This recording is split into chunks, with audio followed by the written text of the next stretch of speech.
How's it guys? A warm welcome back to the channel. So today we're going to be covering a very important aspect and it's going to be different to what we've been doing before, right? So we're going to be covering psychology. I'm going to talk to you around the importance of psychology and the aspects of psychology that you as a trader needs to maintain in order to become successful.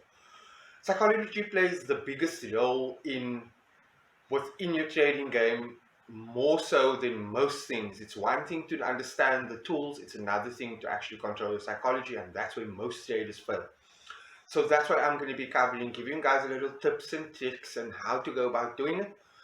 And I hope you guys enjoy the video. And if you do, don't forget to click the like and subscribe buttons below. And without further ado, let's get moving more than average.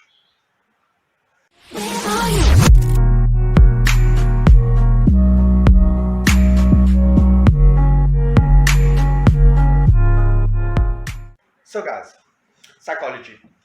Psychology is a major aspect within your forex trading. Keeping it under control determines your success.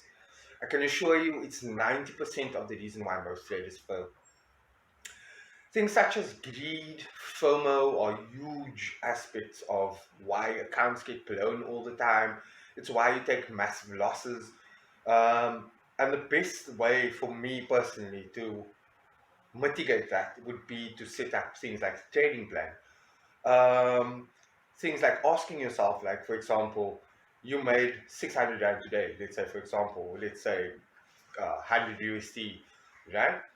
And you need to ask yourself, since when are you making that amount of money? You know, um, the best way to do it would be to actually set up a trading plan. So what I do is I'll say, for example, I'm only going to take 2 trades a day. I am a day trader, so I don't scalp much. So 2 trades a day sets me to my target. So I will normally say either 2 trades a day, or you're setting, let's say, 150 per target, right, for the day, right? Outside of that, you kind of need to also set up things like, you know, why am I doing it? Who am I doing it for? What drives me to want to trade forex? Why do I want to be successful? And these things need to be written down, guys. The trading plan is everything in your trading. If you can't have a trading plan, you won't be successful. If you're not journaling your stuff down, like for example, I always tell my guys, like, I understand when people say trade journal, oh, I took this trade on that time, blah blah blah, all that. However, what I also recommend is have a comment section where you write down what you're feeling at that time. So if it was this unsuccessful trade, you'd be able to go back and be like, oh, my emotions were like all over the place, and this trade stressed me out because of this reason, and how can I learn from that? That should be your basis at all times. So in my trading plan, for example, I will write down the vow. I'd write down the strategy that I have. I'd write down what my targets are for the day. I'd write down when to stop. So I always recommend to my guys 3 losses a day, walk away, you know.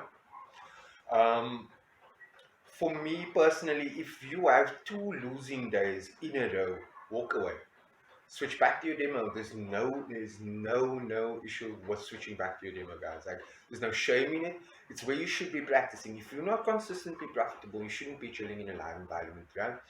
Now, for me, the one important aspect of it is also just don't compare yourself to other traders. I mean, a lot of us use Instagram, YouTube, we use all these things that kind of we see the lifestyle a lot of forex traders trade and we want that for ourselves. Now, that's the right like mindset to have, but at the same time, you kind of also need to keep into account that these guys also failed multiple times before they became successful. And that's something that's not really always covered. So what you do is you have your trading plan, right? You then nurture your trading plan as you progress. The more your success progresses, the bigger your lot sizes become, the more money you'd be making. This is a slow and steady race, guys. In order to maintain your psychology, you shouldn't be targeting 1,000 rand account and then you see people targeting like they get like 10,000 rand from 1,000 rand. No, excuse the language, that is utter bullshit, right? Set realistic limits for yourself, right? And you will blow less accounts, right? Greed. When you hit, let's say for example, you entered a NASDAQ trade and you made, let's say, double your account. I don't know, let's say you had 1,000 rand account. and you made, let's say, 2,000. Back off, close your meter trader, go do something else, go for a run, go spend some time with your family, go spend some time with your lady or your man, like whatever you might need to do. That's how you control your psychology. Set a target, stick to the target, walk away from the job. If, for example, those of you who are doing signal services or like VIP groups, or like the one we run, for example, if we do a setup and we're giving you risk to reward, and that entry has a specific amount. Now, in our case, we tell the guys, let's say, for example, if you have a 1,500 account, this should be your lot size. This is when you take out. Guys, remember to close off profits. Remember to lock off partials. Now, in a lot of groups, you experience people don't do that. That constant interaction that you require that will help you maintain your psychology, right? So, for me, the best way that you can kind of do that is talk to yourself, guys. Write your things down. The more you write down, the more you're going to understand what's happening with your psychology. When we talk around psychology, another important thing is FOMO. So, for example, if I send a signal or set up or something in our group, and I say, okay, guys, this is what I'm looking for. I'm waiting for a retest here. And like 3 hours later, you come in and now you want to take the trade when we're halfway up. No, that's a big no. Straight out, no. That's just dumb, guys. Like I'm extremely sorry for like if I offend anyone with that, but that is dumb. Like you shouldn't be doing those things if you plan on being a successful trader. If you miss it, let it go. Jump in for the next entry. We like my groups. I've been in multiple other groups, and these guys give you re-entries and stuff. What does the market do? The market always repeats itself. There is no need for a FOMO entry. That FOMO entries are the one that blows your accounts the most. It's a vital thing that you are able to manage yourself and say, okay, cool, I missed this one, better luck next time. To be honest with you guys, and I can tell you a story, that's happened to me before where I was like, okay, cool, oh, this is a phenomenal setup, and guys, I'm talking like a 300 pip move, right?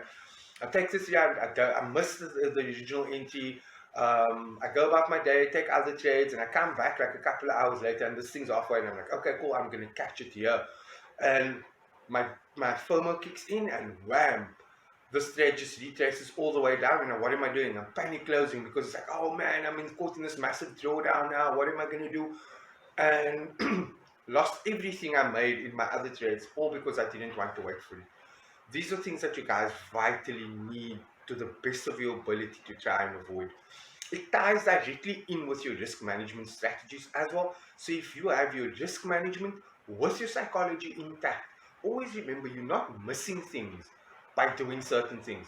If you miss an entry, come in again. There's no problem with doing it. The market will constantly show you entries. It's not going anywhere. It's a $6 trillion market.